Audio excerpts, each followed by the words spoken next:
હે એવરીવન, ઘઉંના લોટનો બિલકુલ ક્રિસ્પી અને ફરસો નાસ્તાની રેસીપી આજે હું તમારી સાથે શેર કરીશ.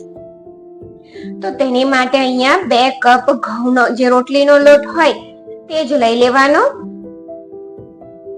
અને તેની સાથે 1/3 કપ સોજી લેવાની.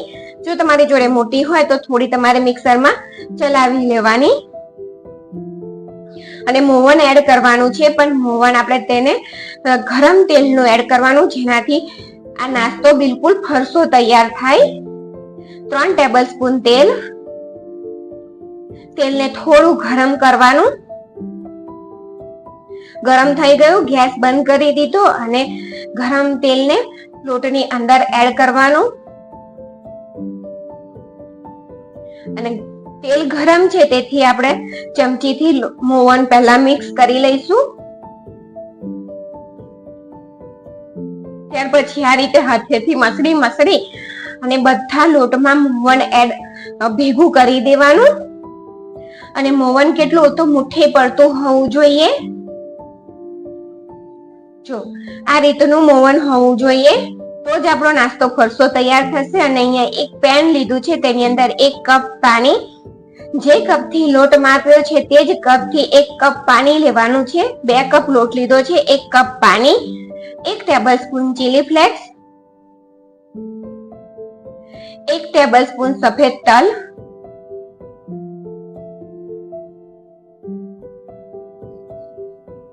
1/2 ટીસ્પૂન જીરું, 1/2 ટીસ્પૂન અજમો. ખાવામાં નાસ્તો પેટને પચવામાં હળવો રહે તેટલા માટે અજમો ઉમેરવાનો અને સ્વાદ પ્રમાણે મીઠું એડ કર્યું ને સરસ રીતે ઉકળી ગયું છે. જો આ રીતે ઉકળે એટલે ગેસ બંધ કરી તેને ઢાંકી 1 મિનિટ માટે રહેવા દેવાનું અને ત્યાર પછી તેને ઠંડુ થવા માટે ખોલી દેવાનું. ને ઠંડુ કેટલું તો આપણે તેની અંદર આંગળીને એડ કરી શકીએ અને રાખી શકીએ, એટલે કે ગુનગુનું પાણી થાય એટલે લોટ બાંધી દેવાનો. 1 ટેબલસ્પૂન તે પાણીની અંદર કસ્તુરી મેથી એડ કરું છું અને મિક્સ કરી લેવાની અને લોટની અંદર એડ કરી અને લોટ બાંધી દેવાનો છે. કઠણ લોટ બાંધવાનો. અને જો આ ઘઉંના લોટનો નાસ્તાની રેસીપી ગમે તો ચેનલને લાઈક, શેર અને સબસ્ક્રાઇબ જરૂરથી કરજો. તો જો પાણી બધું એડ કર્યા પછી મને થોડું ઓછું લાગે છે તો 1 ટેબલસ્પૂન જેટલું પાણી મેં એડ કર્યું અને આ રીતનો કઠણ લોટ તૈયાર કરી દીધો અને તેને ઢાંકી અને 10 મિનિટનો રેસ્ટ આપી દેવાનો, એટલે સોજી સરસ રીતે ફૂલી જાય. ગરમ પાણી પણ આપણે એટલે જ એડ કર્યું છે કે સોજી સરસ રીતે ફૂલી જાય. ખોલી 10 મિનિટ પછી ખોલી અને તેને આ રીતે થોડો મસળી લેવાનો, એટલે કે સરખો સરસ કરી દેવાનો લોટને. તેમાંથી એક નાનો લુઓ લઈ અને વણવાનો ને એક ડીશ કે કોઈ પણ ચપ્પણથી તમારે તેને ધારો કાપી લેવાની, સાઈડ્સ કાપી લેવાની, એટલે આપણો નાસ્તો એકદમ સરસ દેખાવમાં તૈયાર થાય. અને વચ્ચેથી કટ લગાવવાનો. પીઝા જે રીતે કટ કરીએ છીએ ને તે રીતે કટ કરી લેવાનું બધી બાજુથી. આડો કટ લગાવ્યો, હવે ક્રોસમાં લગાવીશું.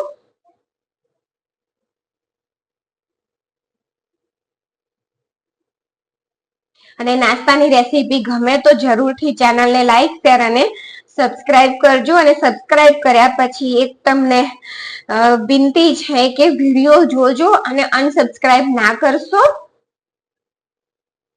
બધા સબસ્ક્રાઇબ તો કરીને જતા રહે છે, પછી અનસબસ્ક્રાઇબ પણ કરી દે છે.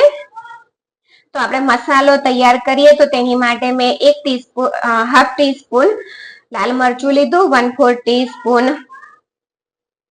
ટીસ્પૂન ચાટ મસાલો અને 1/4 ટીસ્પૂન સંચળ પાવડર. આ બધી વસ્તુને સરસ રીતે મિક્સ કરી દેવાની. અને અહીંયા તેલ થઈ ગયું છે તો તેની અંદર આપણો નાસ્તો જે કટ કરીને રાખ્યો છે તેને એડ કરી દઈએ અને નાસ્તો તેલમાં એડ કર્યા પછી આપણે ગેસની ફ્લેમ મીડિયમ કરી દેવાની છે. હાઈ ગેસની ફ્લેમ ઉપર તેને તળવાનો નથી, મીડિયમ ગેસની ફ્લેમ ઉપર જ તેને તળવાનો છે. અને પહેલા ઉતાવળ નહીં કરવાની, થોડા થાય ત્યાર પછી તેને આ રીતે પલટાવી દેવાના. તો જો આ રીતનો ગોલ્ડન કલરનો સરસ ક્રિસ્પી નાસ્તો તળાઈ જાય એટલે તેને તેલમાંથી કાઢી લેવાનો. બિલકુલ ક્રિસ્પી નાસ્તો બની અને તૈયાર થશે. તો જે બધા તળાઈ ગયા છે અને જે મસાલો તૈયાર કરીને રાખ્યો છે તે મસાલાને એડ કરી દઈએ.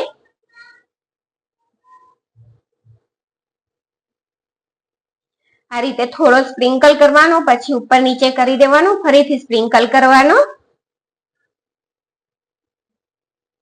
અને ફરીથી વિડીયો ગમે તો ચેનલને લાઈક, શેર અને સબસ્ક્રાઇબ જરૂરથી કરજો. તો થેન્ક યુ ફોર વોચિંગ.